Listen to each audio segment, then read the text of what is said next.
Hello and welcome to part 4 of the All 12 Signs video series for the Gemini new moon that's happening on the 17th or 18th of June 2023, depending on where you live. If you're watching this after the event, it doesn't mean that you're missing out on the messages or the energy. My name's Chloe. I work with card divination, astrology, and I channel energies through my body. As you can see, my hands are moving around right now. This is independent of my conscious thought and just one of the ways that I channeling energies from different dimensions that are here to help us clear stuck energy, help us heal and open up portals so we can connect to messages that are linked to our soul. Well, right. So this is part 4. I've done a collective reading, and in each of the introductions, I always try and bring in another element, another layer of context into whatever transit is that I'm doing. So do go check those out, where I break down, especially the collective reading, where I break down Gemini new moon, Mercury, and just lots of different things, especially linked into the mind and how we engage with information. And we're getting a big new update here with this new moon. It's at 26 degrees of Gemini, and if you think back to the Mars retrograde, Mars started its retrograde at 25 degrees of Gemini. So this is a fresh new moon, the first moon in Gemini, fresh new moon since Mars has been there, right? So we've got this real embodiment of all the wisdom and knowledge that we learned with that very long retrograde, but we're starting fresh. We're starting at a different degree that's just following it, that's really helping bring in a fresh new dynamic. This is also opposite the galactic center that's over in Sagittarius, helping bring in galactic perspectives, universe creator energy, this broadening out of, rather than the small details, which is more Gemini and Mercurial energy. Sagittarius is ruled by Jupiter. I just realized just how fast I'm talking. We've got everything's in, like, we've got the moon in Gemini, we've got obviously Mercury in Gemini, so there's a lot more speed here. All the planets, everything is all being governed by Gemini. The buck is stopping in sort of the chain of energy transfer. So for example, Saturn's in Pisces, ruled by Jupiter. Jupiter's in Taurus, ruled by Venus. Venus is in Leo, ruled by the Sun. Where is the Sun? In Gemini. What rules Gemini? Mercury. Where is Mercury? In Gemini. So everything is stopping with Mercury right now. So we've got a buzz building up here, and just this flow, this ease. Air energy isn't governed by gravity. There's a need for movement. We've got mutable energy with Gemini, this ability to adapt and change. We're getting this download that is across the way from the new moon. Also, we're able, through the information that we're collecting with this new start, this new moon, we're just engaging with energies in multi-dimensional ways. We're going to be drawn and magnetized to information and ideas that are more linked into our soul's incarnation. And there's going to be more playfulness, more ease, more joy, more curiosity. Right, what did I want to say? Let's get on with the spiel. So I work with the tropical zodiac. This is based off of the solstices and equinoxes. So we're linked into the pivot points, the changing of the seasons of nature, because we are nature. And so collectively we're engaging with Mother Earth when we're working with this kind of astrology. I also work with the Hellenistic principles. This is based off the Greco-Roman period, over 2,000 years in terms of the astrology. And what does this mean for these collective readings? Well, I work with the whole house system. This means that each sign falls in the whole of a house. So in these readings, it's recommended that you check out your rising sign first. This is the first house where your ascendant falls, and the astrology linked into each sign that I'll be talking about is linked into the rising sign. However, this doesn't invalidate looking at different signs. We have all the signs in our natal chart, whether that's your sun, moon, Mercury, whatever you want to look at, whether you've got anything in there at all, it doesn't matter. It's still linked into a particular house. So look to the sign that you're checking into, look to where that falls in your chart, the house that it's in, the themes of that house, and apply those themes to the messages that come through. It's as if that sign has now moved to the first house. I also focus on the inner work in these collective readings, because that is the most consistent thing throughout all of us. Some of us may be looking for love, new work opportunities, or have other personal questions.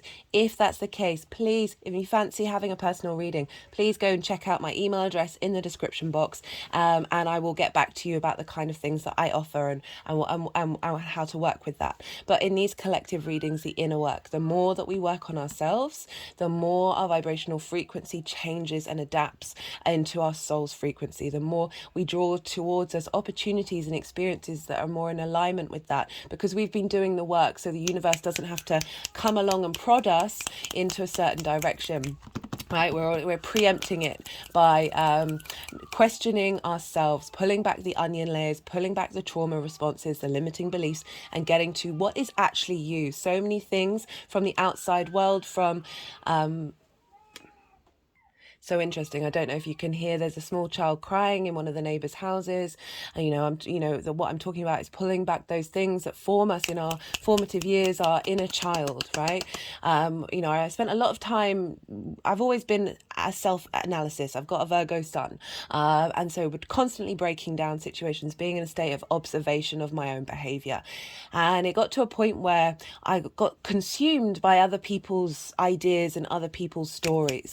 And it got to the point where I wasn't able to see who I was. It was, and you end up thinking that those stories, those ideas are part of who you are. And one of the things about being mindful and questioning yourself is getting to the root of things and peeling back those layers, peeling back those habits that feel so comfortable, that are our love language that we learned from a very young age, that actually aren't you. They are one of the many programs in our unconscious that we're trying to break out from and free from.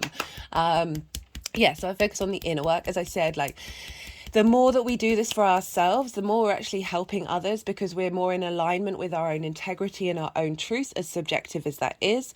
Our authenticity and our sense of trust in ourselves means that level of integration, that frequency, is then available to the people around you, and they kind of know where you stand, and that also ripples out in the collective consciousness. So it's that integrated energy becomes more available. We're so aware right now that just the chaos out there and the unintegrated trauma that is so loud. Like, when we don't look to our trauma, when we hide from it, when we shame of it, this is why I don't shame the ego, don't shame the shadow. It is part of the cycle of the universe, the light and the dark, the yin and the yang, the day and the night, or chaos and control. Just all of these things together, they are the cycle of life, death, and rebirth. We are one and all with it. The more that we shame it and repress ourselves, the more we don't spend and sit time with this energies, whether it makes us feel uncomfortable or not, the more louder it gets, because it doesn't feel seen, it doesn't feel vocalized. You can see it loud and proud out on the main stage, and that's really scary, because it's affecting all of us. It's putting us into fear and survival mode and making us small. I mean, this is what they want us divided and small, so we are not working together, and when we're not changing things from a space of love, right? So that can feel really overwhelming. What can you do to solve all these huge things out in the world? Well, yourself. That's the one most consistent thing. That's the one thing you can do every day, is make sure that you are in alignment with yourself, not your trauma responses, not your limiting beliefs. And that takes a while, because these are all deep rooted in our unconscious.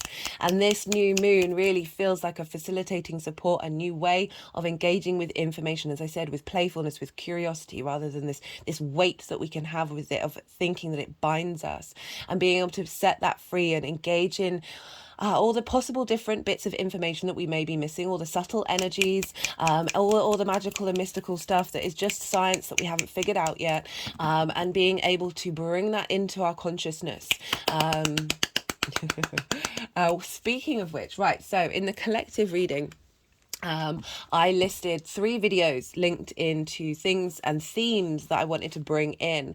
And one of them was Russell Brand, who has a Mercury in Gemini retrograde. So if anyone thinks a Mercury retrograde means that you can't communicate properly, just look to Russell Brand. He's an incredibly eloquent person. Whether you like his style or not, he's very good with words. He also has his sun in Gemini. I think his sun is at sort of 12 degrees. So, and his Mercury's at 22, so actually it's reverse, very close to. So Mercury's going to be at 11 where his sun is, and the new moon is going to be at 26, so 4 degrees away from his Mercury. His latest, I think it's his latest video that came up while I was in break between the 2 videos that I've done today. And it's a little 11-minute, 12-minute videos. His videos are very short on his YouTube channel. And it was in reference to the Zuckerberg interview that was done by Lex Friedman. Also really recommend Lex. He brings on a lot of interesting people. He has a way of engaging with people that is bringing out interesting ideas and an interesting conversation. And I don't know how much I want to say about it, but I really want, if you're watching this video, please go check it out, because it's sort of summarizing a lot of the content that I put out in those 3 videos. And it was really highlighting the theme. It kind of brings everything together of what I've been talking about. This and interestingly, the Lex Friedman Mark Zuckerberg interview came out when the moon was in Pisces with Saturn and Neptune. The moon traditionally is linked into the people, and Saturn being in Pisces is helping us cut through illusions, cut through delusions. And the fact that, I don't know, you just watch the video, but it's kind of highlighting the fact that you're not getting the information you need. And there was lots of, the way Russell Brand talks about it is what I've been talking about Gemini. Debate is so crucial. Being able to be comfortable having lots of different conversations and not needing to feel like you're right all the time. And he mentioned, which I've talked about loads in these videos, is when we stop this, we don't let the magic come in. We don't, the detours through that conversation, through that debate that we may have. The Gemini is very good at detouring and being a catalyst and blowing things open. And also one of the other videos, which was Jordan B. Peterson, which I'm very aware, another very controversial figure. Whatever you think about it, still engage, still have a look, still engage in the information. Don't block yourself off from these things, because then we're just in constant feedback loops. We're in vacuums, information vacuums. And so one of the things that the Jordan B. Peterson video was about how does the mind engage with information and how is it most productive? And it was about control and chaos. And we need control, as in sort of having some frameworks, but then opening up to the chaos, opening up to the magic. And the other video that I put up was, actually there were 4 videos. I take it back. The other video was from this amazing channel called Rune Soup. Really recommend. He's a magician or a mage or however he wants to call himself, but so many very interesting ideas coming up in his channel. And the video that I linked is in all of the description boxes, not just the collective reading. I just thought is bringing together a lot of these things that I used to talk about a bit more on this channel, but all I try and say now is question everything. Question me. Everyone's got an agenda. All these channels, they've all got an agenda.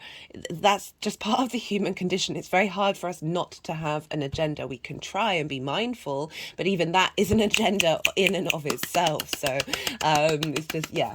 Right, so I'm going to put the link to that other video that's sort of implying that there has been manipulation, there has been a sense of illusion, and just cracks me up. Speaking of illusion and delusion, I want to pull a couple of cards on one of...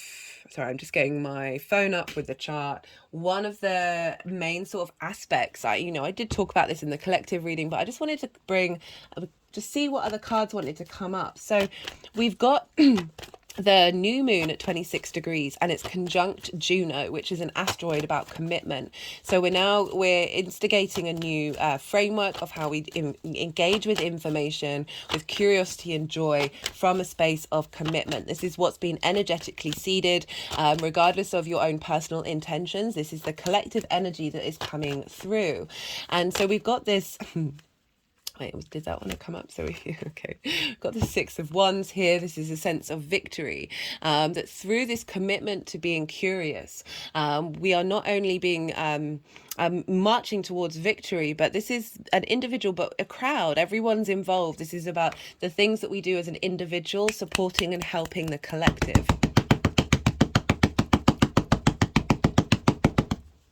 cool.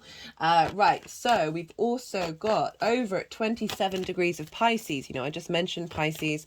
We've got Neptune, and a lot of this can be delusion and illusion. And I feel like this is going to be more on the world stage. Oh, I just got the Gemini card. So this is about making choices. This is a crossroad that we're at, that we, through the information downloads that we're going to be getting over this new moon, that's integrating a new way of engaging with information, we are going to be able to make informed and autonomous decisions based off of, we've got the feminine, masculine, and spirit here. So we've got a combination of earthly energy and galactic energy coming in to help. You know, this is Gemini. The crossroads is very much a space. If you want to, you know, I talk in the last, I think it was part 3, about Mercury and things that you can do to honor Mercury during this new moon, and going and standing at crossroads and like saying a prayer of dedication and thanking Mercury, or doing your intentions. That's, you're bringing in that energy. So those crossroads, goodness me, I'm speaking fast. Those crossroads imply opening up to the possibilities of nuances that you wouldn't even be able to imagine. It's not about planning. It's about having different neural pathways working together, energetic pathways coming together in this vast tapestry of the universe that are going to help bring in different ways of engaging with things, different directions, different modalities that are going to facilitate this sense of victory. So I was talking about Neptune, and Neptune is the mystic, the magical, the unconditional love, the direct source to the creation energy of the universe. This table is real and it also is not. The paradoxes, the multi-dimensions.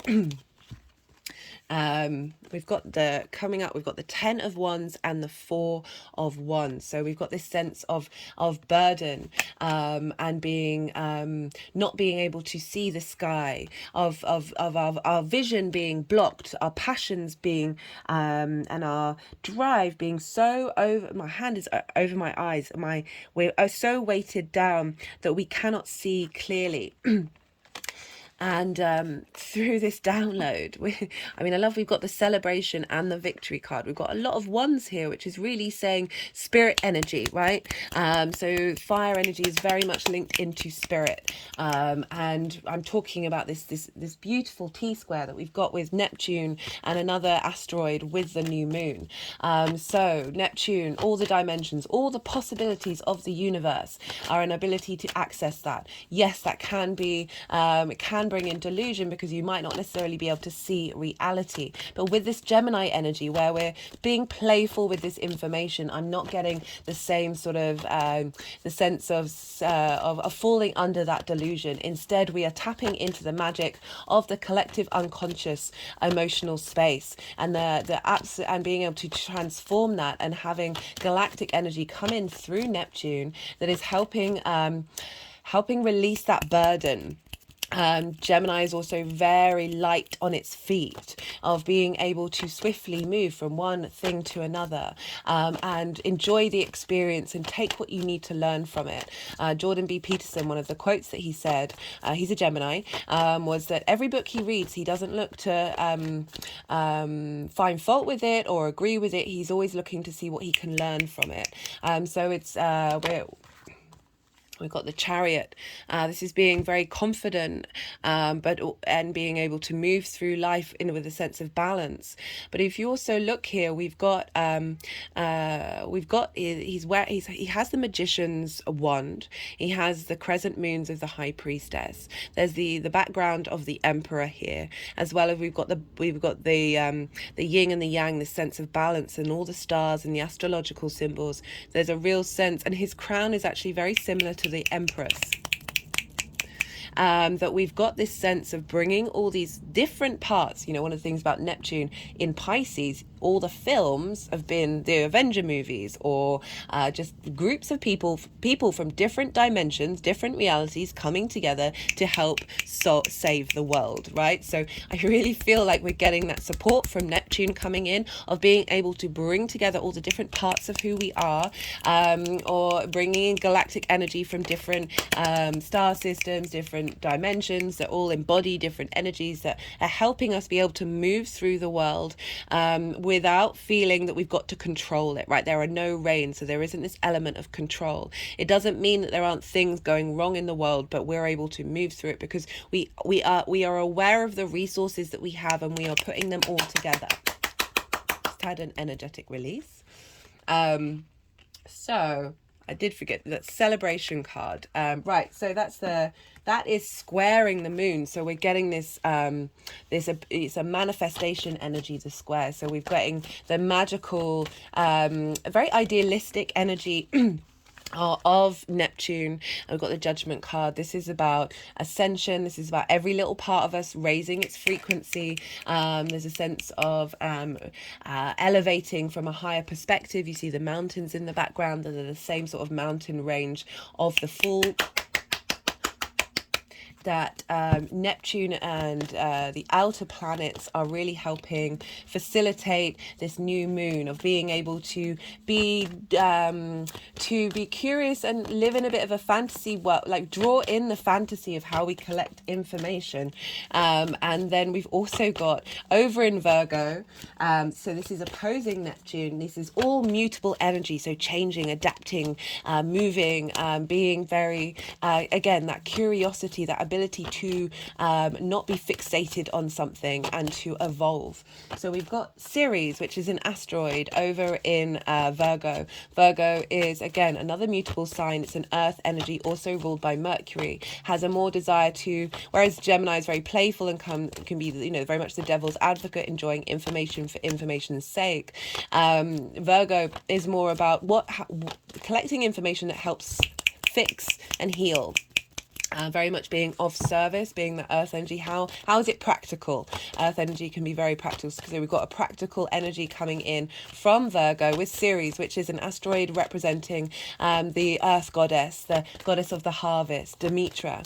This is a sense of abundance coming in, of your harvest coming in, that is helping us heal and helping us be nourished in the 3D world, feeding into this new moon. So we've got this healing aspect, this magical aspect, and this ability to find joy and curiosity and be our own catalyst in the way that we engage with information based on all this energy from the healing, of the nurturing, of the nourishing of the earth, and the magical, mystical, multi-dimensional energy of Neptune, all feeding into this new moon. Absolutely love this. So that was the kind of aspect that I wanted to talk about. And so we've got some really empowering cards here. We've got a sense of moving from burden to celebration through the decisions, through this Gemini energy. We've got a sense of momentum. This is the Cancer card, so we're going to have everyone, the Sun and Mercury all move into Cancer. So how do we connect to that emotionally? Our emotions are so incredibly powerful. And how that information is no longer binding us on an emotional level, but setting us free and giving us this sense of inner control, inner command, so we can then move through the world with a sense of balance. And by doing so, we are moving into a space of victory and feeling good and confident in ourselves, and not necessarily getting knocked off our perch by other people feeling differently. We've got Judgment. So this is resurrection of our minds, resurrection of hidden wealth and resources that we've always had within us that are in that we use so little of our brain, we use so little of our DNA, that all of this is slowly getting activated and expanded with galactic energy, that we are a part of it. It's not separate from us. We come from it. We are third generation stardust. We signed up to be on this earth experience in order to transmute and heal and clear pathways and enjoy the experience.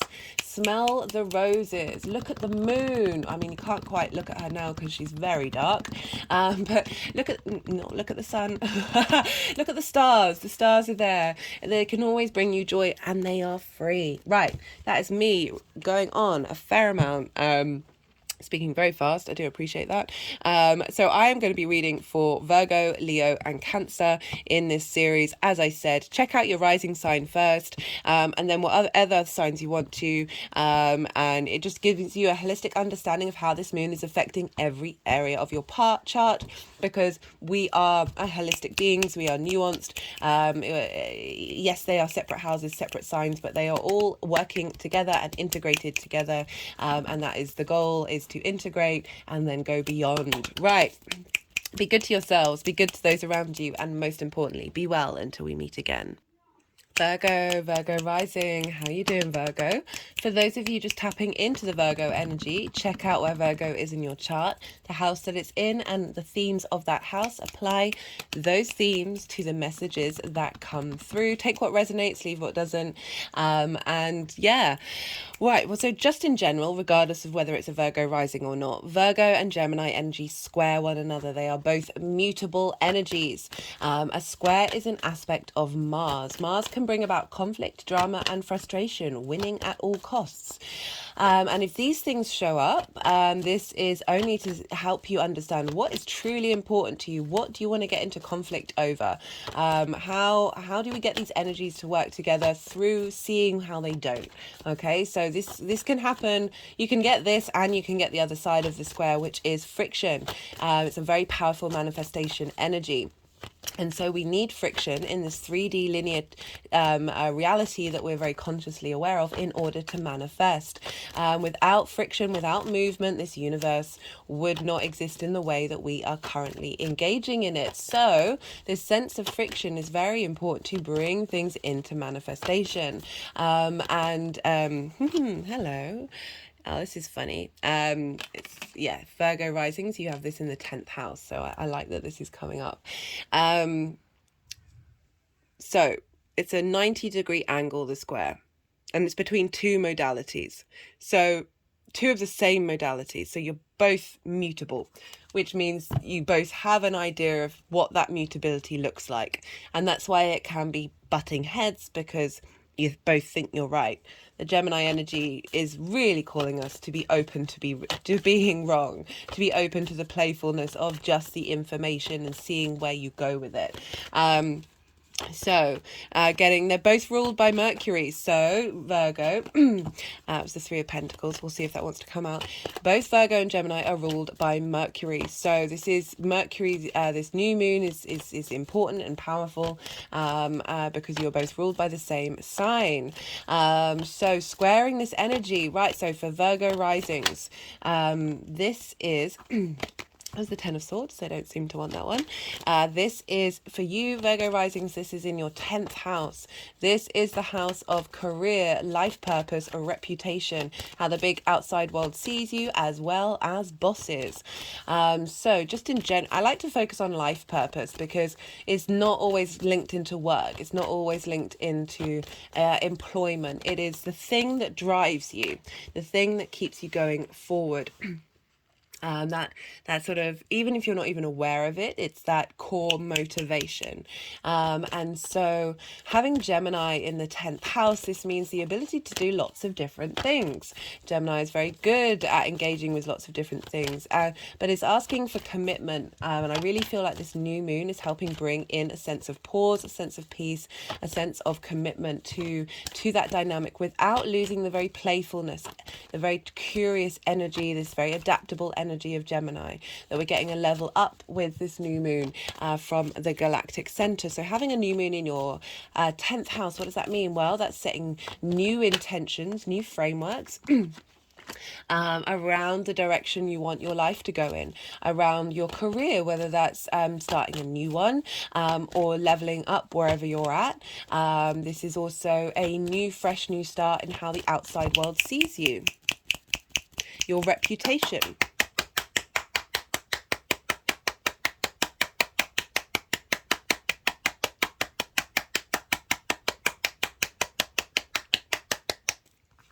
How you're able to juggle all of those things.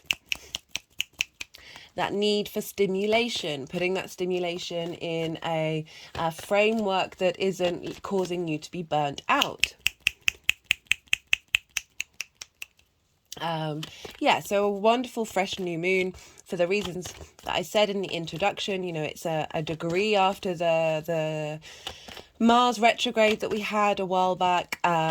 We've got that energy from the galactic center. We've also got a lovely sextile over in Leo with Venus. Mercury and Venus are currently sextiling each other now at 10 degrees, and in not very many hours, because this new moon this for me in the UK, the new moon is happening at 5:37. So it will be what hour is it now? So in 14 hours, we'll have the new moon. And so we've got this sextile with Venus. So this is really getting our heart and our mind in alignment with this new moon. It's one of the closest aspects Mercury is making. So it's not the new moon itself, but the ruler of this new moon that is governing it. So whatever's going on with Mercury is having an impact on this new moon. And Mercury is in a very sweet sextile, which is an aspect of Venus of bringing creative ideas, a sense of appreciation, a sense of value, a sense of harmony into this new moon. And you have Leo over in your 12th house, which I will talk about a little bit more later. New moon in your 10th house in this Gemini energy, squaring your Virgo energy. So as I said, sorry Virgo, I just had to pause for a second. So as I just saw the Ace of Cups, there's been quite a few cards that have come out that they wanted to put back. Usually they often come back around again, but not always. This is squaring your Virgo energy, and for Virgo rising, this is how you embody your sun or your moon in your actions and your deeds, depending on whether you have a day or a night chart. This is how other people see you. It's essentially the lens in which your emotional and cognitive expressions are formed in your actions. This is your body, your appearance, your vitality. And so we've got this square of this new moon going, okay, well, we're bringing something new into this career area of your life. And this is going to be causing things to evolve and change and bring things into manifestation of how you then embody that in your actions and your deeds. So pretty powerful stuff. These are happening in angular houses. 1st, 4th, 7th and 10th are all angular houses. And these are the pivot points in our chart. They are very, very powerful, and they tend to show up quite loudly. Although this is a new moon, so we're starting something new here. We're setting intentions into our unconscious mind. The energy is going to be seeded there, and then your own personal intentions on top of it. So a lovely fresh new start, helping, the way I talked about in many of the introductions is about this galactic center energy, this bigger perspective, feeding into the way that we collect information. And so we're getting a fresh new way of engaging with information, being able to access lots of different possibilities that we might not have been consciously aware of, not just being drawn to very sort of galactic energy. And so we've got a new way of engaging with that old information. So this means helping clear out trauma responses and limiting beliefs that are imprinted in our neural pathways. And so these things, even if you're doing well in your career, these things may still be there at the root of who you are, that may be lingering, that are really blocking you away from being fully nourished in every area of your life. And so this new moon is helping set that fresh new barometer in the way that you are engaging with that information. It's not that that might not still be there, but it is how you are working with it.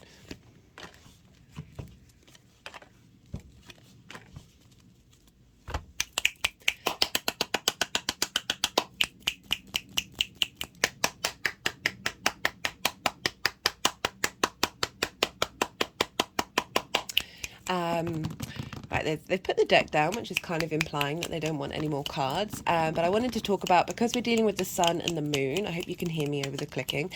We looked to Cancer and Leo because the sun rules Leo and the moon rules Cancer.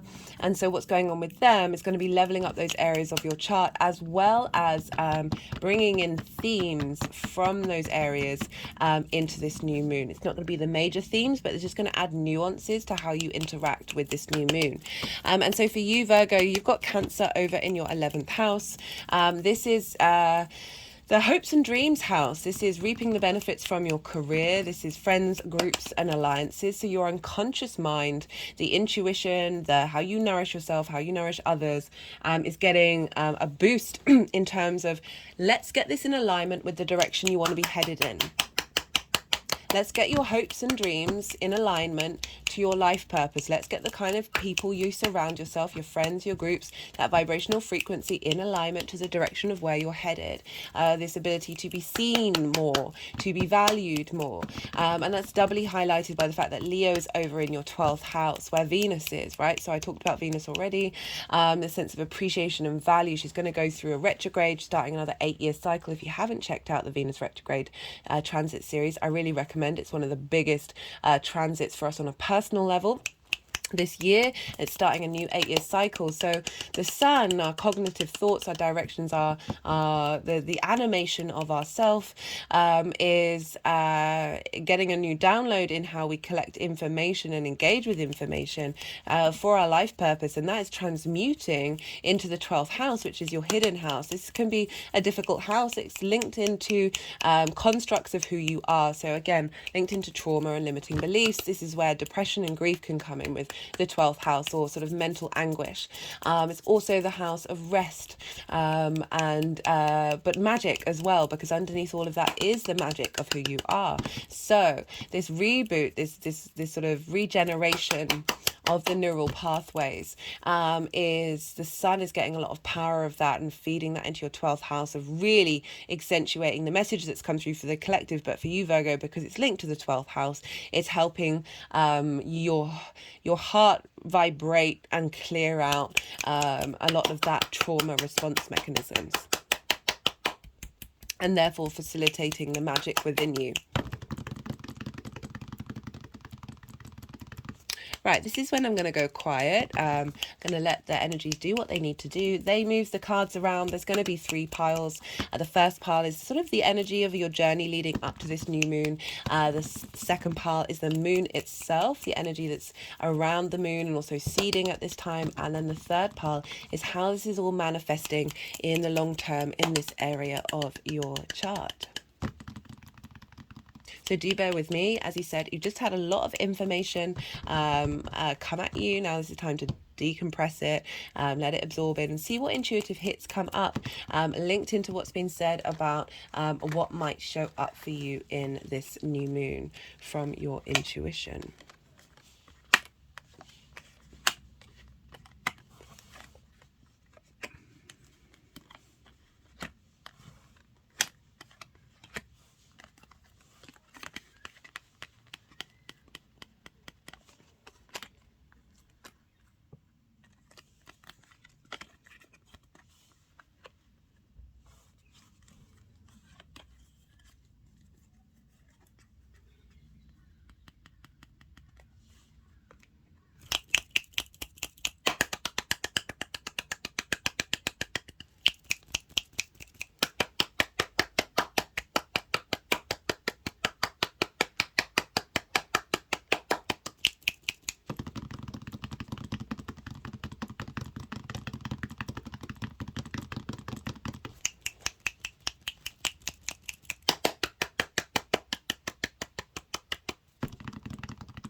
Okay.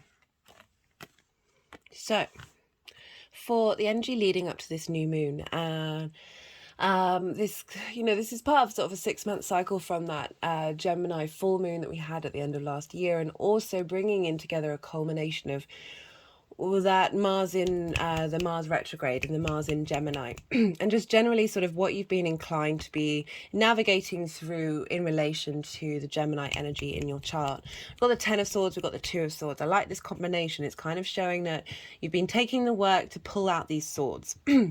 Right, the 10 of Swords and the 10 of Wands always feel very, very karmic to me. This is about, it was specifically with this one because if you see here, all the swords are along the spine, and this is where our Kundalini energy is supposed to flow.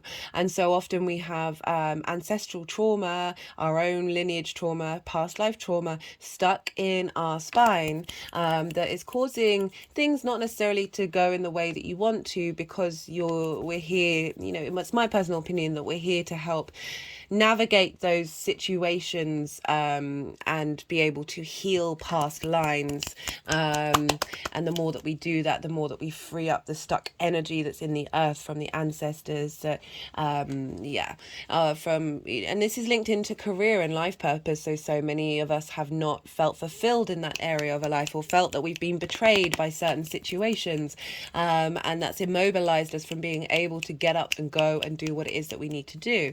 But combined with this 2 of Swords, which for me is about inner introspection, it's often about, it's talked about how there's like 2 opposing forces here and you're not being able to make your decision. But for me, it's about look how still the water is. Look how strong this figure has to be in order to hold up these 2 swords. That there's this sense of, by being blindfold, you're really going into your inner eye and being able to sit and contemplate these opposing forces, the desire and the restriction, and almost make peace with it. And the more that we make peace with it, the more that we're able to then liberate ourselves. Okay, they've put the cards down, so that's obviously what I needed to say. And we've got for the new moon itself, so we're going through the balsamic moon phase. We've got the crescent moon there, implying that we've been processing and working through and clearing out these issues. Even if they felt very real, there's still been in this sense of inner stillness that you've been able to maintain. For the new moon itself, the Star and the Page of Swords. So immediately when I saw these 2 cards, when they put these 2 cards together, it was very much like downloads from space, downloads from past lives, downloads from that are linked into the past but helping you move forward. Downloads to clear any emotional healing that's been blocked by that 10 of Swords. Downloads to help you become as true to yourself as you can be. She is unclothed. She is rid of masks. There is this sense of clarity here with the Star. This is also about hopes and dreams as well. So really allowing you to engage in that in a way that you're fully embodying the power of your soul. We've got the star quality linked into the career of being seen for what it is that you have to offer, and making peace that that light is within you and it's not for others to give you. We have for the energy of how this is going to seed moving forwards. We've got the Knight of Cups, the Emperor, and the Ace of Pentacles. Really like this combination. The Knight of Cups has been popping up a fair amount. Very much the embodied action of the cups, right? So cups represent love and emotions, but creativity and imagination, intuition. And the Knight is able to take action based on this. Able to defend your passions, defend your creativity, feel confident. But also there's this sense of romance, and I've been trying to think of another word for that, because I don't mean that in a sort of a romantic relationship sense, but in that just a bit more flow and ease in the way you go about your actions. There's just there's a softness there. There isn't that weight of the 10 of Swords of feeling immobilized. Now there's this flow, this kind of little smile on your face, a little spring in your step of being able to honor yourself with love. My hands have just gone over my heart chakra. And therefore honor your actions, and the direction that you want to be headed in is coming from a place of love. And the more that we operate from that vibrational frequency, and I feel like this Venus retrograde is very much linked into that as well, that the power behind that, as witnessed by the Emperor, because the Knight of Cups is coming first, that there's real power coming in for you to be able to create in this 3D realm with the Page of Pentacles. This could also, for some of you, be somebody coming into your life who represents the Knight of Cups, who's helping facilitate this new growth in your career and your life purpose, and how others see you. There's a sense of being seen and a sense of being appreciated. We also have, we've got the wings of hope here, and we've got fishes on the night scale of this sense of embodying that creativity.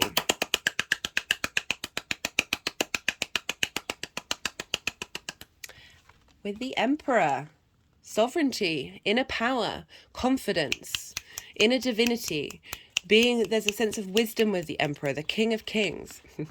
With the Ace of, I just really like this combination. I think this is a great combination. I talked a lot about fire and water with the first Saturn in Pisces transit, when Jupiter was in Aries, of like how to emotionally connect to your passions without one diminishing the other. The motivation of fire, this is Aries, being fueled by your creative, imaginative drive. With the Ace of Pentacles, so now we're bringing this into the 3D realm. The Ace of Pentacles for me is very much the, I use the phrase New Earth just because it's an easy point of reference. And for me, that means embodying this 3D experience from a 5D perspective. Like, I'm not one for trying to get rid of the 3D. I think it's amazing. I think it's just, I am in awe of this 3D world. Yes, everything's nuts and there's just horror out there, but there's so much wonder and so much bliss, and being able to have a more higher perspective, magical perspective, just a bit more grace, a little more serenity of moving through this world. But this is about rejuvenation of your career, of your life purpose, whether that's the career that you're in or starting a new one. We've got this fresh new burst of 3D earth energy. This is work, money, body, but this is the whole 3D reality. This combination's lovely. I don't think I've ever had this combination before. I'm really enjoying that for you, Virgo. Right, I'm going to pull some clarification cards to see what other messages wanted to come through for you.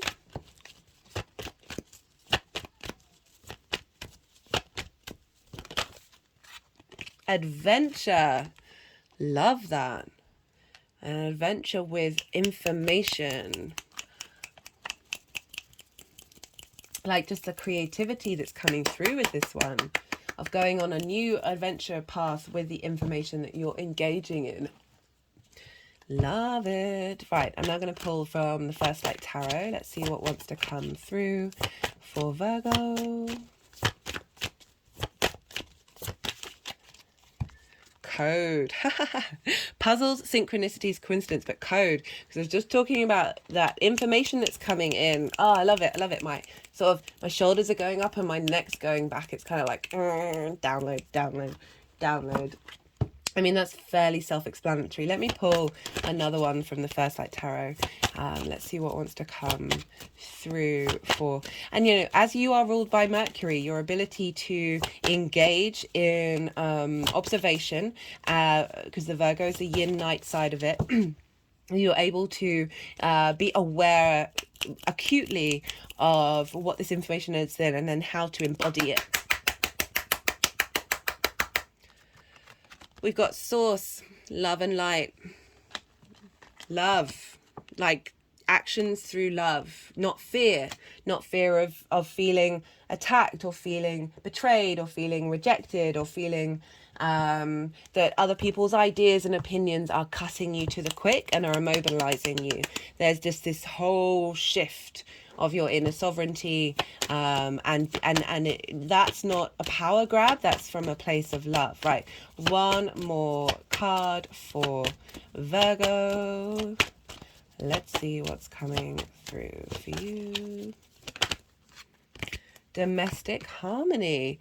Interesting. Well, with these collective readings, it's always you, domestic harmony with yourself, and how you connect that information together and bring that all into a beautiful space of just, that's a far cry from that 10 of Swords, right? So it's a real shift in dynamics of that's coming through of you. Like, opinions can really hurt us, and everyone's got one, and it doesn't mean you have to believe in them, but we are human beings, we're tribal people. It can be very easy for us to do so, and I like how we've got this inner domestic harmony that's facilitating your life purpose and your career, that it's not about anybody else. It's about you and what it is that you want to embody and bring to the table. Right, Virgo, I'm going to leave it at that. If any of this resonated, don't forget to hit the like button. New viewers, hello and welcome. If this did anything for you and you like the content, don't forget to hit the subscribe. I put out lunation videos as well as one transit video in between the lunations. And yeah, I would really appreciate the support. This is a growing channel. If you want to help the algorithm, posting comments, whether that's your how the astro weather is affecting you, which personally I love, and I will get back to you because this just brings me joy, or leaving an emoji. All of this is pushes the algorithm out there. As I said, it's a growing channel, and if you want, you send this sense of abundance out into the world, and have this be available to others who might not have even stumbled across it. Those are the things that you can do. But other than that, be good to yourself, Virgo, be good to those around you, and most importantly, be well until we meet again. Leo rising. How you doing, Leo?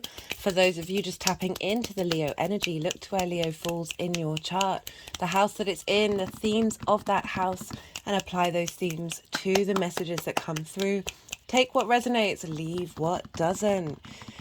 So, just in general, regardless of whether you have Leo rising or not, Leo and Gemini sextile one another. A sextile is an aspect of Venus.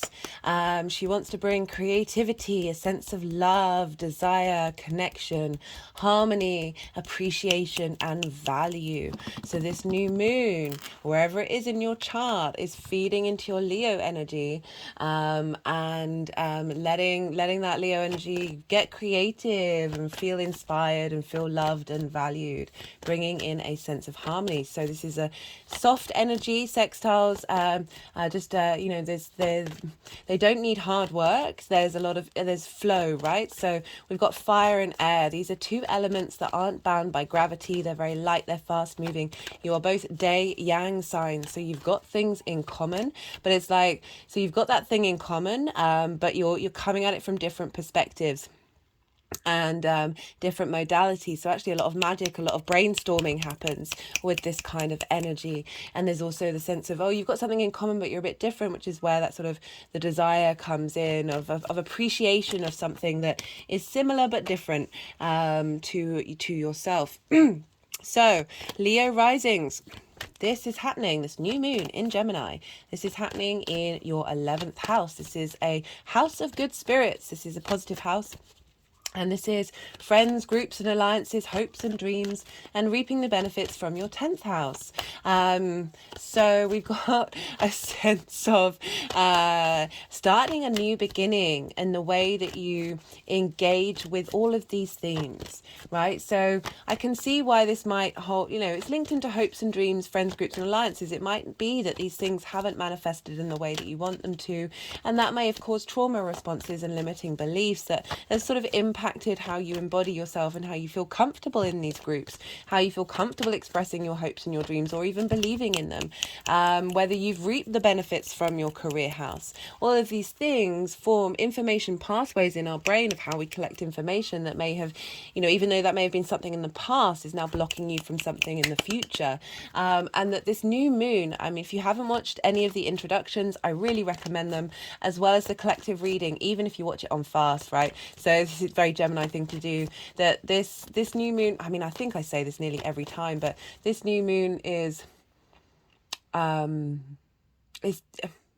for words It's happening a degree after Mars went retrograde in Gemini.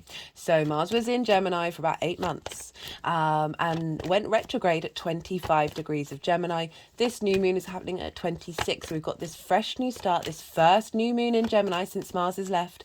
Fresh new start here. We've now got Saturn squaring. I mean, it's not by degree, but it's certainly this sense of responsibility kicking in and helping you bring things into fruition. But this new moon, like just after all of that potential chaotic energy or motivational energy that we had with Mars there, now we're bringing all of that energy into this new moon. Not only that, this is opposite the galactic center over in Sagittarius, which is sort of ruled by Jupiter, so it's more the big picture perspective than the small details that is more Mercury orientated. And so we've got this energy coming from the center of the Milky Way, this a big black hole there that is pouring information from the center of the universe. You know, this is a portal into the universe, this creation energy, creator energy, galactic energy that is us. It is us. We signed up for this. We were a part of it. We are here to transmute and shift and change and evolve through this dense, heavy earth energy while still appreciating it. We're not separating from this 3D form and the 5D form. They can be combined here on earth. Woo! This is a download into this new moon of having a bigger perspective, having a galactic perspective, feed into what information we're drawn to, how do we connect to it, finding new and novel ways of engaging with information and being very creative and very curious. So in terms of those, whatever trauma responses or limiting beliefs that you have around the 11th house, things may have not gone the way that you wanted them to go. This is not about over planning, but being open to change, open to a different dynamic. My head is just sort of rolling back. It's kept doing that throughout these readings, to sort of like download into the, the bottom of the spine that is attached to the scalp. I'm so bad with biology. It's sort of like a crunching of the information up the spine into the mind. That we've got, that we've got this new moon that is helping bring in this galactic energy that, as I said, is us. There isn't a hierarchy. There is, but there also isn't. You know, many paradoxes of Gemini. It's then how do we engage with that information in a magical, curious way, right? How do we process and think of, whether consciously or not, engage with the open possibility of the quantum field? Anything is possible.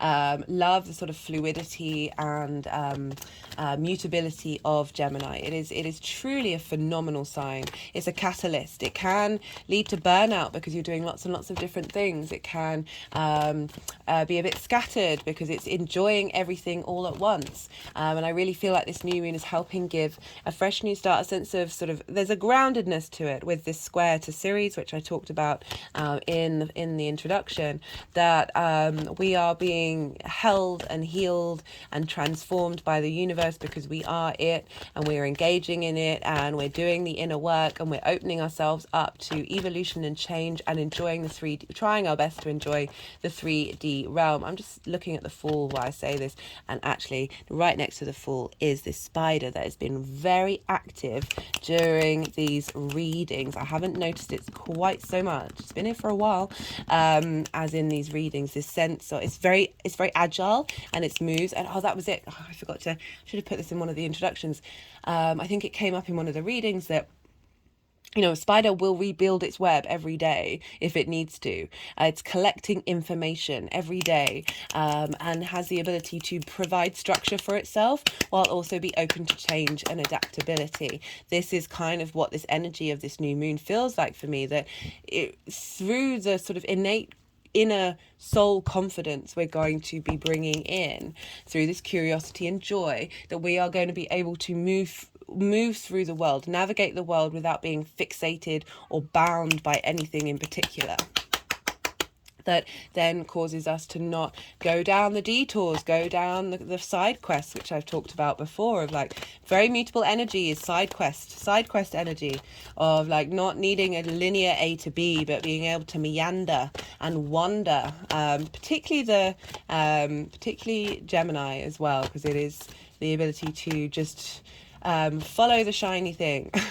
And I say that with love, I really do, because it is a phenomenal force to be reckoned with, and it can take you on some adventures, as can Sagittarius, in the more sort of because they're fire and air, they're not bound by gravity, so there is a lightness to them, whereas I feel Virgo and Pisces have a different axis. That was the Strength card, and they don't seem to want that to come out just yet.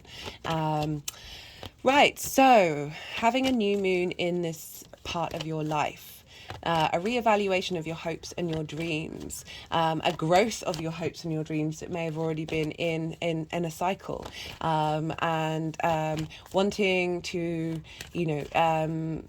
bringing in the connection to friends, groups and alliances. The ability to debate and share information can often be very much a thing with Leo risings. It was the Strength card, which was your card, so I wonder if that will come out again.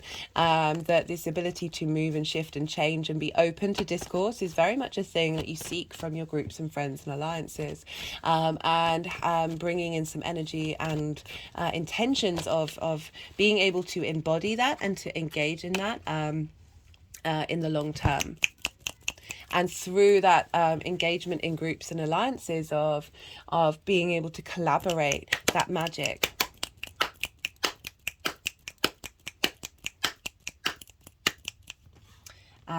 As I said, setting up new hopes and dreams, reaping the benefits from your career of everything that you put into it.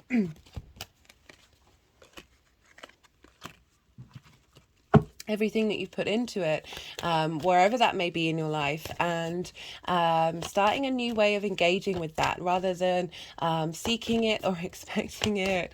The spider's now just crawled onto the Fool card itself. Love this, love this. The sense of being, of not binding yourself to expectations, not feeling resentment or frustration around these things, and being open to the journey, and just being, you're a fixed sign. So this can mean that that mutable energy can often be difficult to engage in because you need things to be a certain way. And once you're on that path, it's sort of quite hard to knock you off it. That when things don't necessarily go in the time frame that you want it to, that can feel difficult, that can feel frustrating. But this Gemini energy is here to sort of crack that open and allow you to just enjoy the experience fully, without putting expectations on it. But it's not denying that you don't have hopes and dreams, but it's not letting your emotions, letting your being bound by your responses if those things don't go your way. I'm not saying that they're not going to, I always try and provide support for both sides of the spectrum. Like not everybody might want to, not everyone might be reaping the benefits from their job, but some of you may well be. And this is going to be an elevation of how you engage in it, and bringing in a new cycle of that part of your chart. So whether it's making peace with that or bringing in a new energy that's going to uplift that and energize it, will be particular to all of you. I don't like to be one of those tarot readers that's like, this is going to be the best thing in your life ever. This week is so amazing. This is fundamentally life-changing. It may well be for some of you. It may well be. And it even may well be on an unconscious level and you don't necessarily see the results yet. Obviously, we're dealing with a new moon. We're starting a new cycle that's going to go to the Gemini full moon at the end of the year. We're also, some of this may show up in the cycle between now and the Capricorn full moon. And it all varies. There's so many nuances and there's so many ways the astrology and the energy can show up, and often it really does tickle me when I expect one thing and I'll get 3 different versions of that frequency, that vibration, that interchange on different frequencies, and it's like, okay, it's not limited to just one thing. It never is. Right. So, great new moon. As I said, it's the house of good spirits. So it's really giving you a boost, a fresh start. In this area of your chart, wherever you're at with it. Yes, this is the energies of the sun and the moon. We need to look to Leo and Cancer, because whatever's going on with them is impacting what's going on with Leo and Cancer. Also, themes of where those houses are might come up during this new moon. So the moon rules Cancer, and you have Cancer in your 12th house. So this is the hidden house, the house of mysteries, the house of magic. Our unconscious space being planted with seeds that is based on a new framework of engaging with information. There's a more magical way of the subtleties, the intuition, the processing of, if you just think how a fly sees this world compared to us, there's so much that we're not aware of. And I really feel that this new moon is helping us, consciously or not, be able to process that information and be drawn to the information that is facilitating those hopes and dreams. Just had an energetic release. So really big boost here of how we engage in that. But Cancer is the 12th house. This is the house of mysteries and the house of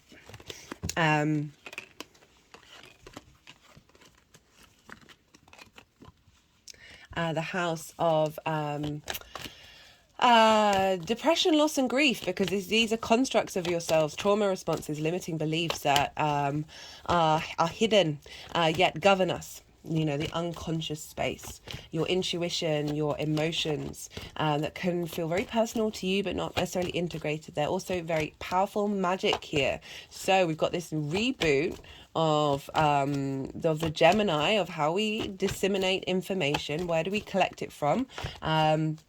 It's making me think of like how we collect information. So friends, groups and alliances, the kind of people that you'll resonate to, where you draw your information from groups and alliances. You're going to maybe get an upgrade in what kind of information is coming towards you. Also the kind of groups that you're involved in, people that you talk to, getting downloads that way. And, I always feel like downloads are like remembering something, because we all come from creation source, and creation source is everything. So there are particular things that this particular version of the universe is manifesting. And so there are certain things that we are triggered by and are drawn to and magnetized to. And that, I feel like that magnetization is going to get stronger. That was one of the cards, along with flow, that came up. That was in part one, where I pulled cards from lots of different decks. They are all here.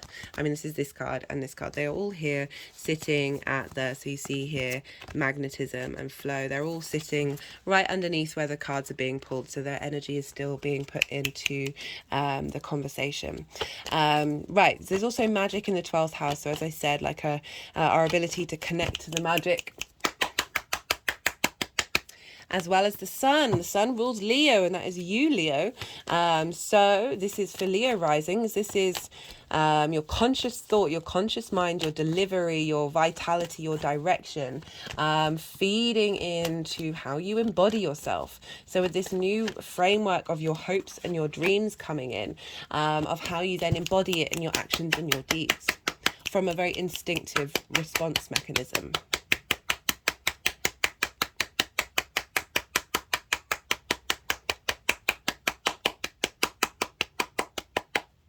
Woo.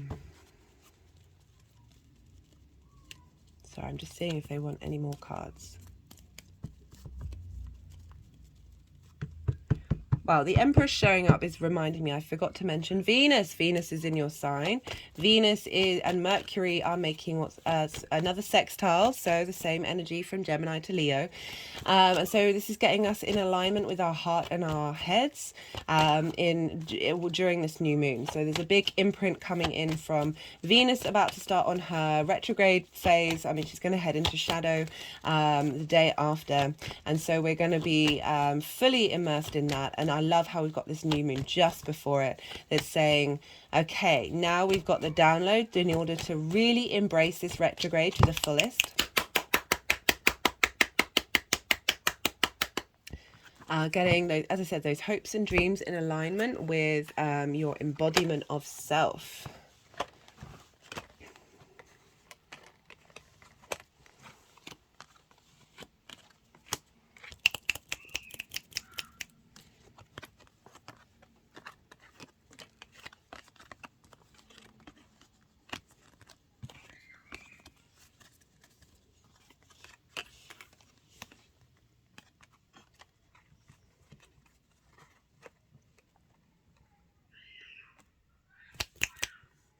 Okay, Leo, so there's 3 piles. The energies are gonna want to do some energy work, and I'll just talk while they're doing that. The first pile is sort of the journey leading up to this new moon. So for some of you, this might be relevant of like the immediate last couple of weeks. Some of you, this might be the whole of that Mars retrograde, everything that you've been working on generally in the Gemini area of your chart. And so that's pile 1. And then for pile 2, we have the energy of the moon itself, what's being seeded at this time, how the energy may feel for you on the day of the new moon. And then pile 3 is how this energy is manifesting in this area of your chart moving forward, like what is being seeded for the long term.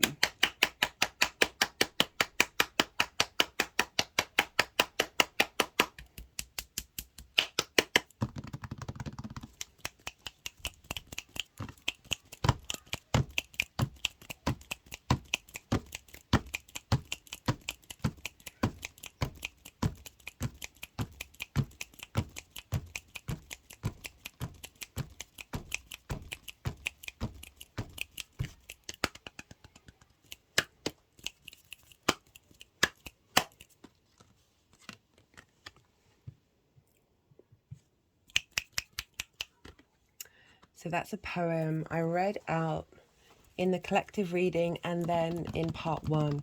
And was very much kind of linked into sort of the Sagittarius Leo energy, the galactic center, and also Venus in Leo, linked into burning yourself up and how words are just words. So this very magical transmutation energy of air and fire coming together.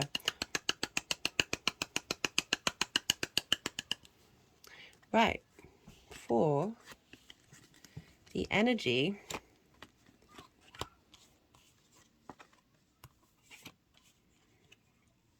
so for the energy sort of leading up to this this new moon, we've got 2 5s, so, and the Tower in reverse. So the 5 of Wands is kind of like, these are very looky-likey energy, but they're also definitely different. 5 of Wands, so this is about the chaos energy. So you look all these figures, they're all sort of bashing around. There's a playfulness, it's not quite serious. There aren't swords involved, but I should imagine being hit around the head with a big stick is also just as brutal as the swords. But if you notice the difference in the landscape, like this is rolling hills and a clear blue sky, and there's lots of jagged clouds here, and a sense of, their facial expressions are very different. So this 5 of Wands is kind of like your hopes and your dreams. You've got a lot of them, and they're all sort of clashing against one another. And it may have not felt like they're moving forward. And then we've got the 5 of Swords, and this is very much conflict energy. This is about, there's always a lot with this card. Of maybe feeling, again, this is a continuation on for that 5 of Wands, that your hopes and dreams they haven't materialized. You've been defeated, and that's caused pain, and that's caused frustration. So they've just wanted me to move on by moving the cards. And we've got the Tower card in reverse. So this is like you've been doing the work, and this is backed up by the fact we've got the 8 of Cups here. You've been doing the work to pull down these structures when they turn up, and it may have felt difficult. It may have felt you may still emotionally connected to when these things come up and how they make you feel, and that frustration and that pain.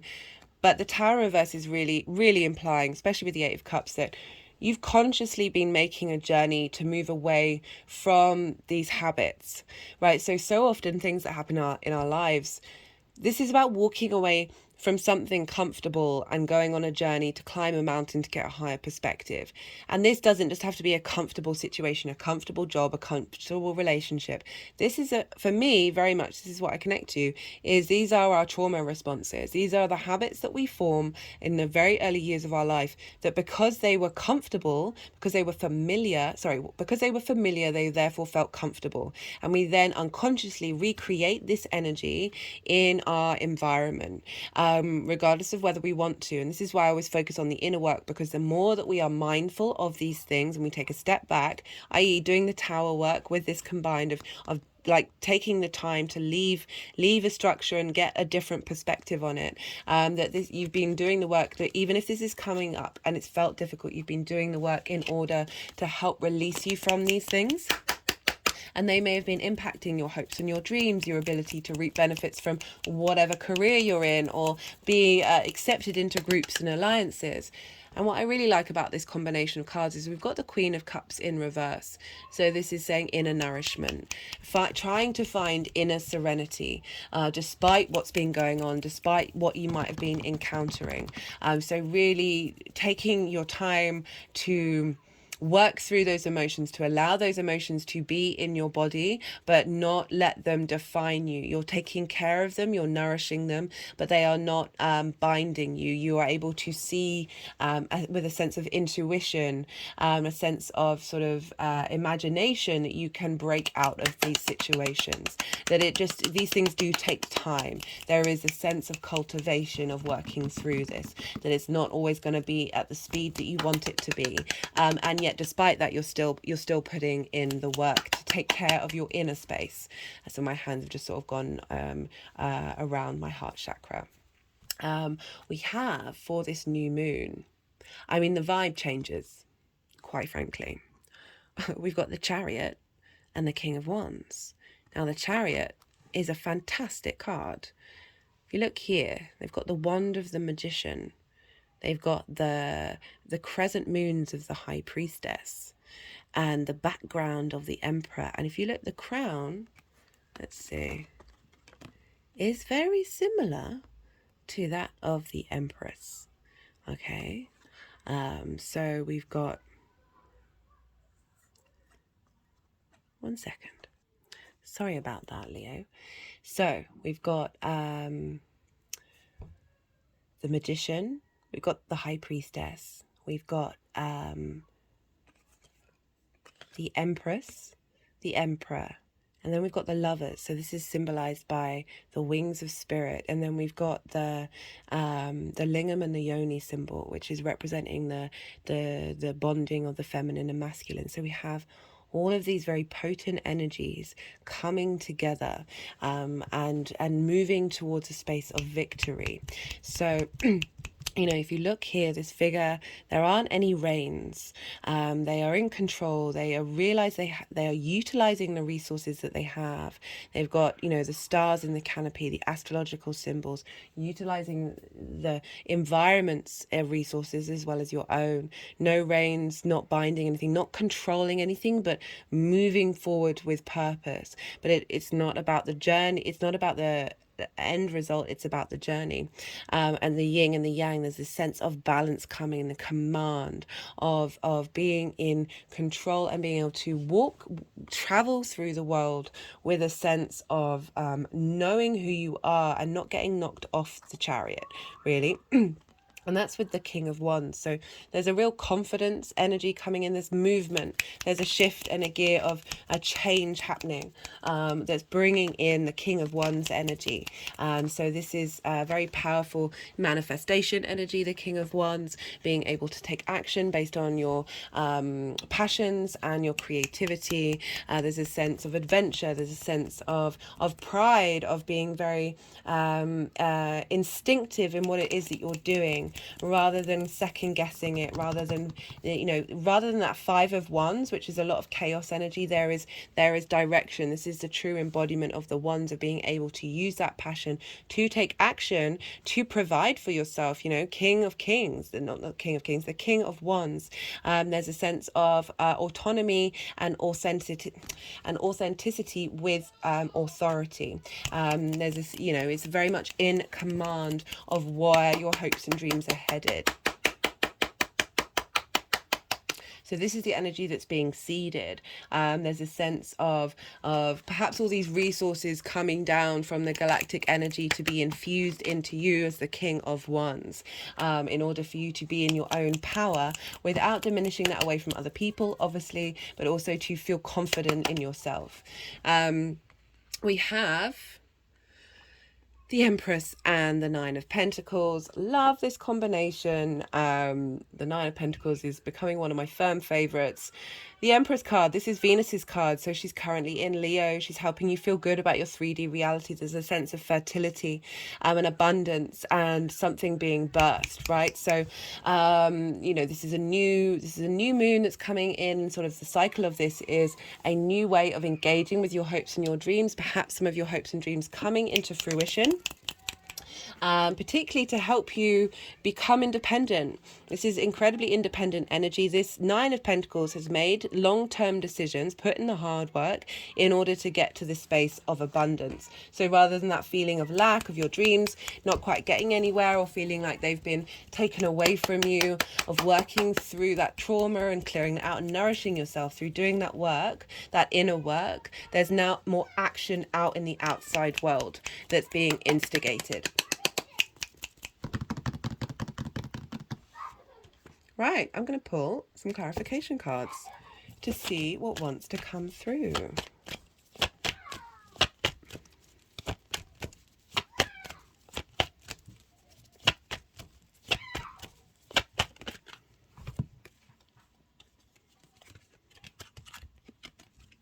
Okay, they didn't want either of those.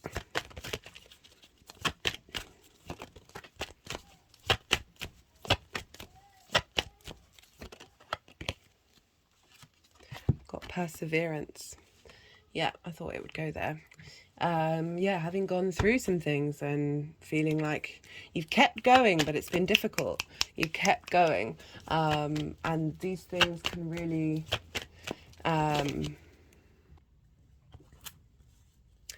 Sorry about that, I just had to pause for a second. Yeah, so kept on going, sticking by it, even if it may have felt difficult, but taking the time to be mindful and realizing that all things do pass, even if you get very caught up in the emotions of it all, and tending to those response mechanisms that may still crop up in the future. It's just how we deal with them and how we work with them is another thing entirely. What we allow them to control or not control. Right, let's see what other card from the numerology deck wants. Actually, no, I'm going to stop doing that, and I'm going to do from the First Light Tarot. Let's see what wants to come up from the First Light Tarot for you, Leo.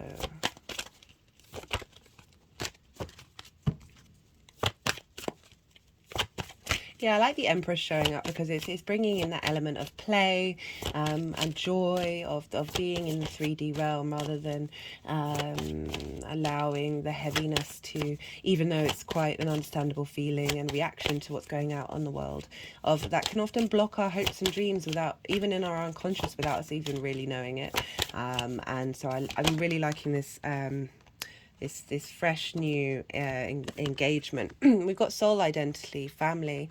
So you know, with this galactic center of bringing in energy from your soul family, that is linked into your identity as a soul, that's coming from this space of abundance, of going, we want to support you, we want to help you, and this is how they can do it, by communicating through the galactic center, because this could be coming from soul families that are from all very, very far away, that we might not necessarily be able to access that energy very easily until we have situations like this, where portals get opened and energy transfer can have a more of a direct line of sight. Oh, just my head just went straight back. We've got healing and service to others. So you've persevered with the healing process. And it does take time, it really does. Like you know, unless you go on to sort of a breathwork boot camp, where you spend a lot of time clearing out a lot of stuck energy in your, I mean, there are loads of other modalities, that's just one that I thought of, but during your day-to-day, we've got positive surroundings turning up. During your day-to-day, often that can be really hard to engage in, that you're bringing in through this healing process. You've been cultivating positive surroundings, and that's not dismissing the good, the pain and the frustration. It's just still being able to draw back to, you know, to the happy Buddha energy of, yes, this may feel heavy, but it's you can still find that piece of joy within you. Right, final card.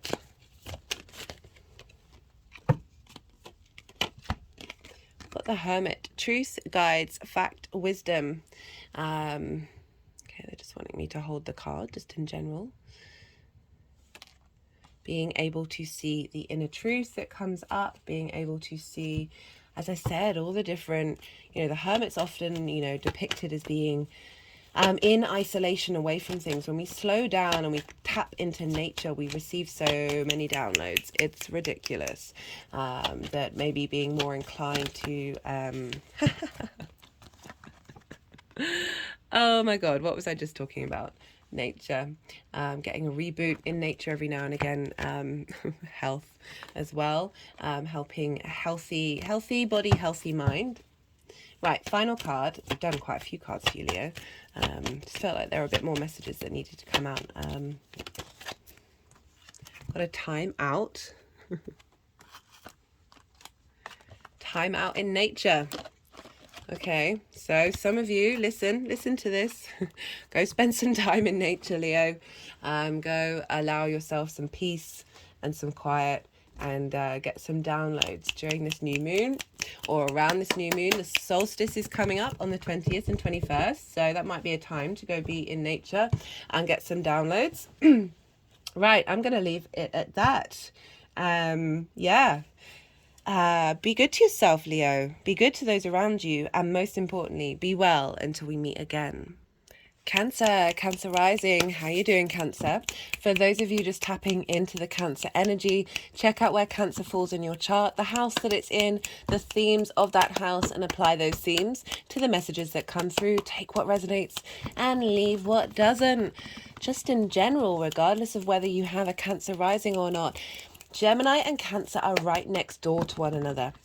So this is what's called inverted.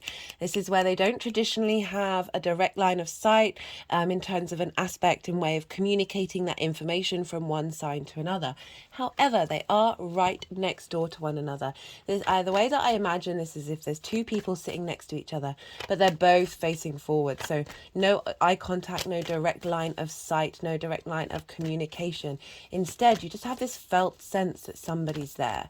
Through osmosis, you're absorbing there, your energies are transferring with another, your auric fields are intermingling. There's this transference of energy that's more of a subtle energetic level. And so sometimes this energy can be very subtle, but also incredibly powerful. It doesn't diminish there might not be sort of the clarity and the directness of some other aspects. But, I find with the more that I work intuitively with the charts, the more that I see the magic in absolutely every combination that there can be found, because, it's just wonderful. Right, so... this may be a sort of a less impactful, less explosive. It's a new moon, so it's not usually explosive, but it's marking a new cycle in an area of your chart. And for Cancer rising, this is happening in your 12th house. Oh no, that's half the deck, but let's take this one. That's the one that they want. And the Magician was there. We'll see if that one wants to come out. So this is in your 12th house. This is a very magical house, but it's also a difficult house. This is the house of mysteries. This can be called the house of self-undoing. And why is that? Because this is linked into the constructs of who you are, the unconscious space, the trauma responses, the limiting beliefs, your very private being, but underneath all of that is the magic of your soul. It is a very magical house. It's linked into the mysteries, the occult, that which cannot be seen. It's also a house of loss and grief and depression. There can be a heaviness here. There can be a sense of needing to be in isolation, needing to just spend time in contemplation of self. And through that sort of sense of loss and grief, it's usually because we're mourning the old versions of ourselves on an unconscious basis, because when we start to unravel and unpack these things, these are very comfortable because they are familiar. It's habits that we've embodied, and therefore we are creatures of habit. So there is that sense of loss and grief when we transmute in this house. This can be a house that might feel very personal. This sign and the connotations around this sign can be very personal to you.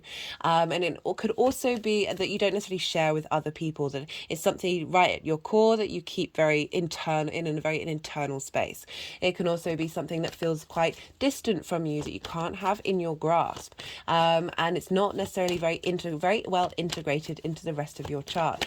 Even though this is a difficult house, even though even though it can be uncomfortable when we have transits here, the more that we do that inner work, the more that we go inward and question and unravel, the more that then that all gets integrated into the greater whole, and the more the magic comes through. It's not that there's magic not there if you don't do those things. It's just we're clearing the lines of connection. And so, I just, you could, with Gemini, it could be having a very internal inner monologue that doesn't necessarily get expressed out in the world, this hidden sense of curiosity, or not being able to access these things, not being able to access this ability to collect information in ways that might feel easier to other people. I've got Cancer in my 12th house. I find my emotions are incredibly intense, and I keep quite personal to myself, and sometimes I'd feel like I don't allow myself to feel, but I know that's because deep inside there is a vast depth of emotional sensitivity. I keep it very protected. And it's just an example of the 12th house, that it's there, but you don't necessarily allow that to filter through in the rest of your chart. So this new moon here, what does that mean? And it's in conjunct your Cancerian energy. So this is happening on a very subtle body level. It's happening in your unconscious space.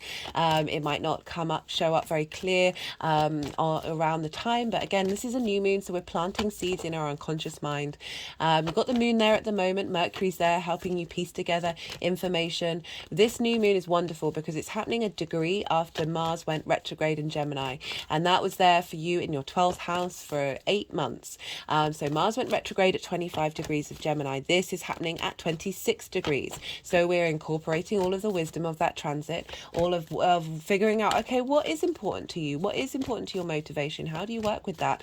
And then bringing that into the fresh new start of the new moon. We also have this opposite the galactic center. This is the center of the Milky Way. For those of you who've not watched the introductions, I recommend all of them, especially the collective reading. Collective readings are my favorite. Even if I know they're long, I do appreciate your time. Don't get me wrong. Whenever I say these things, I am so aware of your time and your energy. But I'm a creature of context, and I like having lots of different layers. So I then can sort of sit with what the idea may be, and then see how that turns up for me and how I want to work with it. So we've got the galactic center over in Sagittarius opposing this moon, bringing things into balance of the bigger perspectives from the galactic realms, from different star galaxies, from just the creation energy of the universe, of that bigger, broader, outside, step back perspective. Focusing into those, how we collect information, how those details are, how we're engaging with it. A lot more magic coming through. This is why I recommend all the introductions, because I'm breaking down these themes in a lot more detail, and I really do feel the power of this moon is really showing up already. Just noticing it in the way that I'm processing information. There's a real sense of, anyway, that's my journey. But so we've got this imprint, this download coming in that's allowing us to engage with information with curiosity and joy, picking up information that we might not have picked up of before. I've talked about, just think about the fly, how the fly sees this world very, very differently, how our perception of reality is not the only one. And I feel like this new moon is helping us open up to engage in information unconsciously or consciously or not, allowing us to be drawn and magnetized to information that we might not necessarily have noticed before, that's more in alignment with our soul's journey, that's helping us nourish us, help us bring in internal sovereignty, and be able to walk with integrity and joy, especially joy and curiosity, very key things with Gemini. There's a lightness here in your 12th house helping you. So in terms of like those very clear with the 12th house, those limiting beliefs and trauma responses that may have blocked off your ability to express, to share information, to share ideas, to bring information together in a way that feels cohesive. This is not going to be for all of you, but this can be how it manifests in certain ways, or the way in which you do that, that you keep it to yourself and it's not necessarily something that you share with others. This new moon, and that could be through trauma responses that you've had that have blocked you off from being able to do that, whether that's from your personal experience, your ancestors, your parents, your past lives, the last time your soul rocked around in whatever form it was in, that something may have happened that's impacting you now in this lifetime. And this Gemini new moon really feels like it's helping rewire, not necessarily rewire, but helping clear out like really ingrained neural pathways. It's one thing that psychedelics are really good at, plant medicine. That's a phenomenon, and I'm so happy that this is becoming more widely accepted, because these are practices that have been used for millennia, and certainly help us heal in ways that the pain medication and pharmaceutical companies. Anyway, I don't want to get political. I mean, I do want to get political. I want to get political so bad, but I realize that's not right. If you're anyway, I'm going to shut up. But this is how our brain looks like when we're on psychedelics. So psychedelics help clear out those really entrenched thought patterns that we've gone over and over and over again, and they're from deep in our inner child consciousness. So helping give a boost to these, a fresh new start with that, helping bring in the magic. The magician is Mercury. You are ruled, that sign is ruled by Mercury. So really being able to realize you have all the resources you need within you, and letting them come out.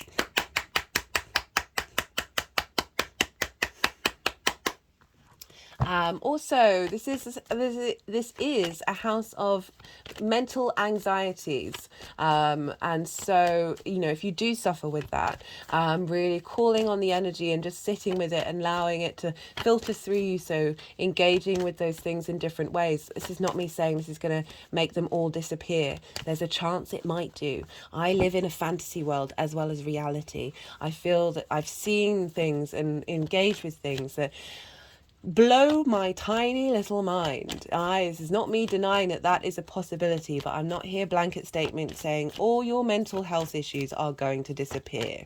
It may be that you may be more at peace with them. You're able to work with them and bring the magic through them rather than be consumed by it. Again, that curiosity and joy and fun that comes with that Gemini energy, that playful energy of being able to engage in that and collect information that's going to help unlock whatever it needs to be unlocked.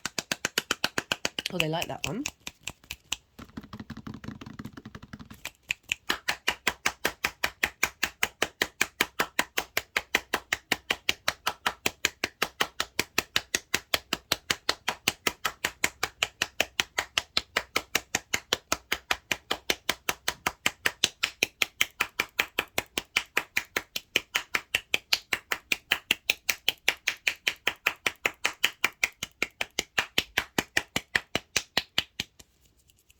There's an element of the rational that comes with Gemini that is just this ability to allow information to pass through you and not take it so seriously. So I'm just thinking about the Cancer rising, and there is an element of sensitivity ruled by the moon, obviously, so this is part of it, that this is allowing that sort of, Mercury is the neutral planet. It doesn't take sides. It's able to flip through one thing or another and not hold on to things in an emotional way. And so I'm just wondering, with this new moon, it's sort of unlocking the ability to bring that into different areas of your life. I say that as a Leo rising who certainly is aware of every sign has different vibrational levels, and they're neither good nor bad, or it all depends on how you engage with them and how much they support you. And the further I know, as a Leo rising, there's certainly a part of me that really wants to be seen, even though there's a big part of me that really doesn't. Hence why, there's one of the reasons why I'm not on camera every video.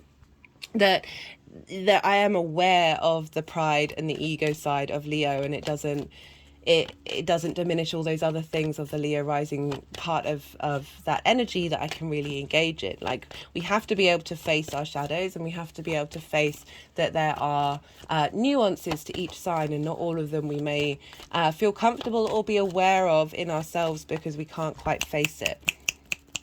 I'm just saying this from a space of let's be real, really. Let's be real about all everything, everything all at once.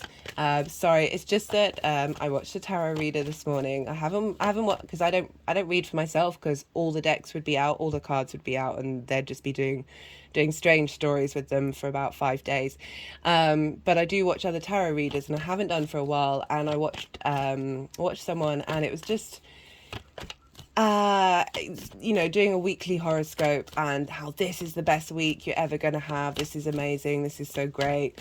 And I was just like, I was just a part of me that was like, this is just, I get it, but it just made me feel uncomfortable. So I've just noticed since watching that I've started being a little bit more trying not to be, oh, everything's going to be great, everything's going to be fine, because it's just not, that's not how, it's not the world that we're in, and we should be able to walk through those situations. I mean, this is such a fitting card for what I'm talking about, with strength, with exactly what this strength is talking about, this energy is talking about. So I went off on a side tangent there. I do apologize, Cancer. That may have been relevant to some of you, that you needed to hear it. As I said, take what resonates, leave what doesn't. Not all of the channeling that I do is going to be specific to you. There may be certain messages for certain people that needed to come out. So right, because we're dealing with the sun and the moon, we're going to look to Cancer and Leo, and you are Cancer, so the moon rules your sign. So moon transits are a bigger deal for you, and so the moon in her darkest phase, the most unconscious, most receptive, is receiving the light of the sun, receiving the downloads from the galactic center, and this is feeding into, so you're the hidden part of who you are, the desires for this to integrate and expand, and the magic to come in, is feeding into your sign, how you embody yourself, how you're, through your actions and your deeds. It's your house, it's your vitality, it's your physicality. And so with this new moon in the 12th house, any moon in the 12th house is a reboot, not a reboot, but a regeneration of the work that we do there,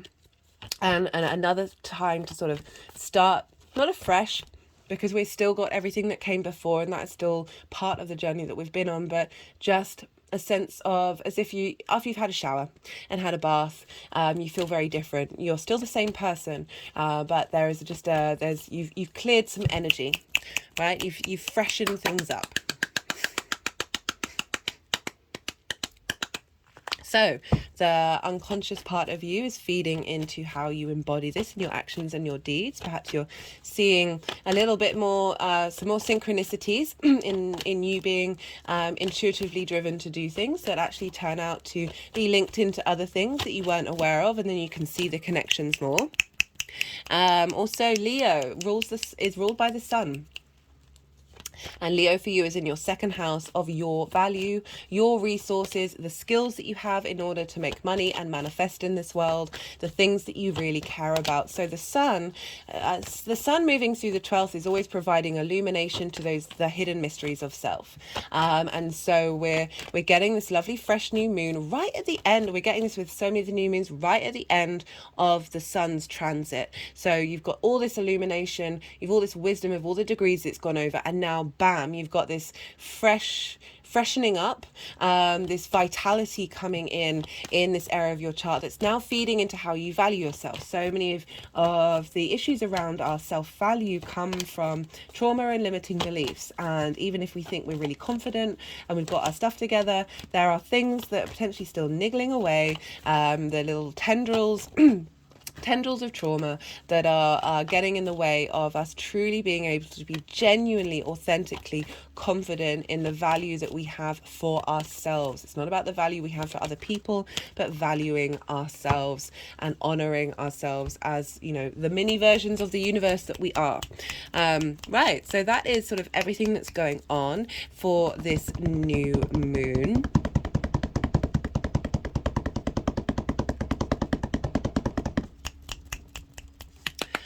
So this is when I go quiet and let the energies do what they need to do. You just had a lot of information. Now's the time to sort of download intuition that is relevant to you, that may be coming up. You may be already feeling what this new moon is going to be bringing in for you, or think about the intentions you want to set around this new moon. So the energies will move the cards into 3 piles. This is when I go quiet because I find it difficult to let them move the cards around. So channeling, think and talk at the same time. So I have to let my mind go quiet.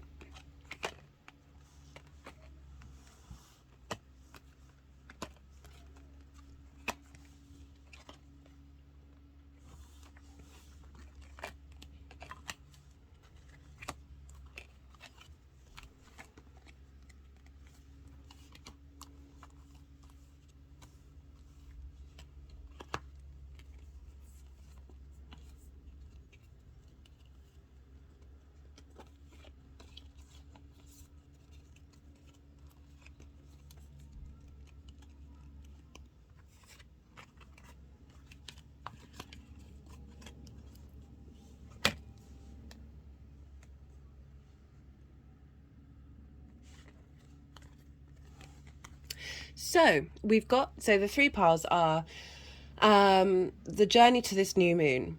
That could be the last couple of weeks. That could be the whole of that Mars retrograde. That could be since the Gemini full moon at the end of last year. It could be from the new moon in Taurus, the Sagittarius full moon. It's all going to be specific to you, but it's kind of what you've been working on, what you've been clearing out, the sort of engagement that you've been having with this part of your chart. We've got the 5 of Wands and the 2 of Wands.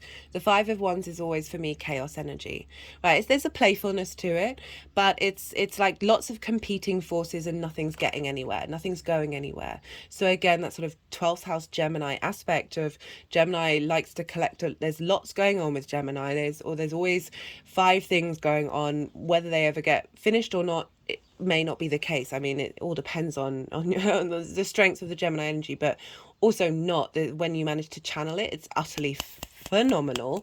It's just, there is that issue with Gemini. I certainly see it in clients, that there's just that how to get the focus so at least the attention isn't put on all 5 things at once, because that means sometimes that nothing gets done. We've got the 2 of Wands with this, which is great, because this is all about getting the lay of the land. So being in observation of this state, being aware and contemplating, as I said, getting the lay of the land. This is intense, long-term manifestation energy. So there's a restlessness to this as well. So there is a restlessness with Gemini of wanting to start a new journey, but until you can do that, this is asking you to sort of establish your higher foundations and understand and get the higher perspective. Look, they're on the top of what could be a castle, and they're able to look out into their surroundings. They've got the world in their hand, implying that through this contemplation, the world is your oyster. But again, we've moved from the 5 to the 2, so we're refining down into how we're engaging with all of this 5 energy. You've been taking the time to be mindful of this state, be an observation of it, let it flow through you, and be able to begin to unravel it. And this is further boosted by, so this is the energy of the new moon. Love this combination with these 2. So we've got the Strength card and we've got the 7 of Swords. 7 of Swords have shown up quite a lot in this readings, and I'm not surprised. This is very Mercury and Gemini, very trickster energy, the 7 of Swords. But you notice the colors are the same, so this is kind of implying this card gets a bad rep, but this is implying that there's joy here, there's positivity here. This is a positive card. The Strength card, balance, bringing your animalistic, intuitive, instinctive response mechanisms, our mammalian side of us, in line with the sort of cognitive higher mind, and bringing it in together through love and kindness. And when we have balance, another name for this card from the Thoth Tarot is lust for life. So when we have the ability to have a lust for life, it has the way it's most expansive is when we are in balance and harmony with ourselves. So me saying these things about Gemini isn't to shame it at all, at all. I am an incredibly self-critical person. I have spent most of my life breaking down my actions, and being aware of the good, the bad, and the ugly. The more that we are capable of doing that and being in observation, this might not be relevant for some of you. So some of you are like, well, yeah, I have all these 5 things going and they're all great and I'm able to achieve all of them. That's fantastic. But there may be some of you out there who are like, oh yeah, no, that kind of resonates and I feel bad about that and I've never really understood why. Oh, thanks. You know, like that's what I love about astrology. It helped give me perspective of the good, the bad, and the ugly, and be like, oh, I can take a step back. I can take a step back. I cannot shame myself. We're so good at shaming ourselves, especially in the 12th house, that I really want to just stress this point, whether it's relevant for you or not, that do not shame yourself. Love and kindness. Love and kindness brings strength, balance, and this sense of infinity. All things shall pass and yet be the same as they are always, and yet always different, right? All these paradoxes. But it's realizing the smallness of self and yet the bigness of self, and bringing that together from your heart space. Now, what I like about this is because this new moon is very much linked into Venus over in Leo. And so it's one of the reasons why this fire card, it was so relevant for the collective reading was, so Mercury's at 11 degrees of Gemini and Venus is at 11 degrees of Leo. So the Leo rules the heart. And for you, Leo is in how you value yourself. I've done a Venus transit for that. Go check it out. This is a long new cycle of an 8-year cycle Venus is making. So it's really big transit for this year for us all. And so we've got this desire to connect to the cognitive mind and to our heart, our mammalian body with this. So we're bringing in Leo, the fire energy, the heart energy, and sort of the mental side of it, the Gemini energy. The trickster is very much so. Hermes, Mercury was both a trickster and a healer, the catalyst of change. And this card is about someone's gone and stolen some swords from the enemy in order to stop the war. So this is about thinking differently. This is about breaking out of traditional norms and coming at situations from a more playful, inquisitive, curious, ingenuitive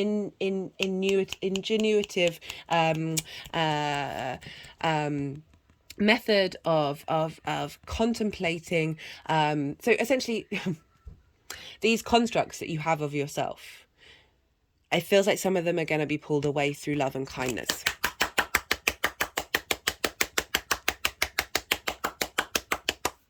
Cool. And then you're going to realize what's left underneath is your soul and the truth and power of that. There may, we're always in cycles. So I'm not saying like everything all at once, but there is that possibility. Love this with the Page of Pentacles, Page of Wands. This is saying we're heralding in a new way for you to engage in the 3D world based on your passions, your courage, your drive, your focus, all coming together. There's love and harmony and strength. There's thinking differently, of being cleared out of old neural pathways that haven't worked for you, and allowing the space for creativity to come in, that is going to help facilitate you in the 3D world. Just had an energetic release at that one. Woo! I've just gone over my heart chakra. That's lovely. Okay. We have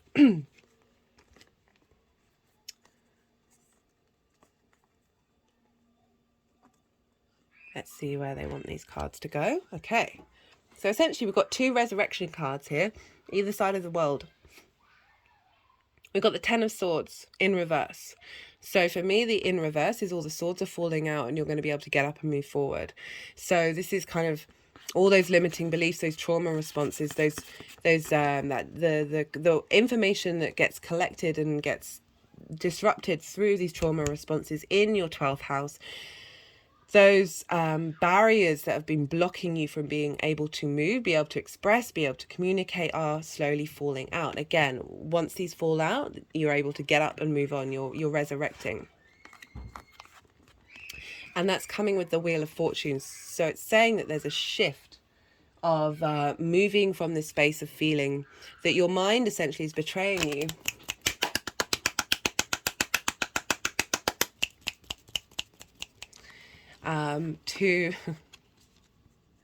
To a sense of resurrection.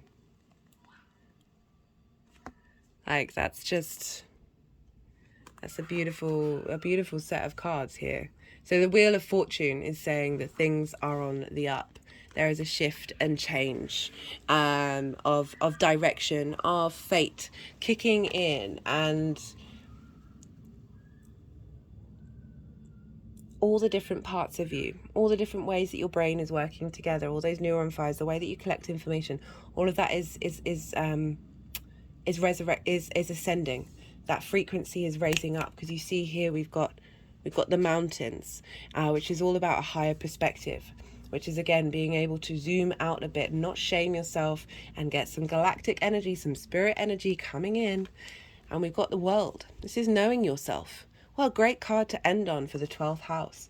But this is the energy being seeded, that what I love about this is she's got 2 of the magician's wands. This was traditionally a hermaphrodite. Both feminine and masculine energies. This sense of union. Again, it's making me think about the Lover's card, which has the feminine, the masculine, and the spirit within it. When we accept all the parts of ourselves, that's when the magic comes in.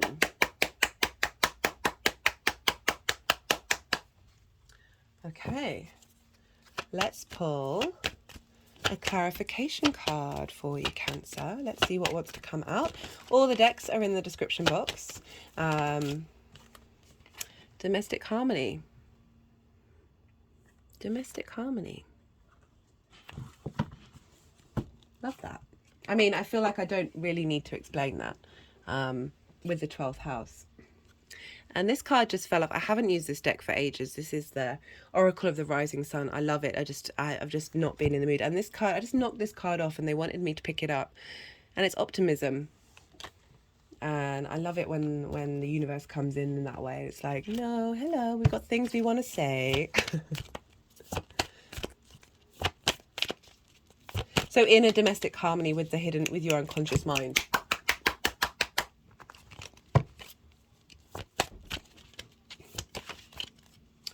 We've got the past.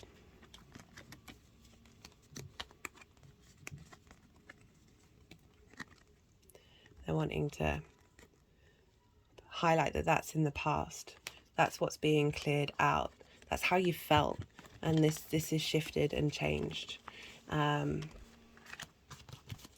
let's get another card from the First Light Tarot.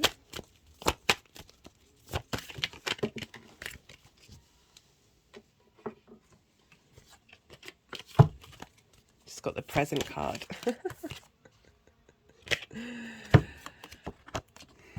Emotion, control of self. That's kind of what I was touching on. The sort of activation of this new moon, of helping bring in a sense of control with the chaos that helps navigate emotional states, and perhaps the frustration there may be round of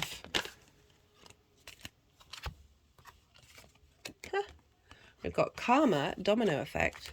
That Ten of Swords for me is always very much a karmic card. So the past, something's come through, a dynamic from the past has brought this particular karma. After all, our souls signed up for our astrological charts, at least that's what I believe. And we've got the Lovers, so we've got the Gemini card. Union, matters of the heart, choices, physical, love. It's wanting to highlight the union.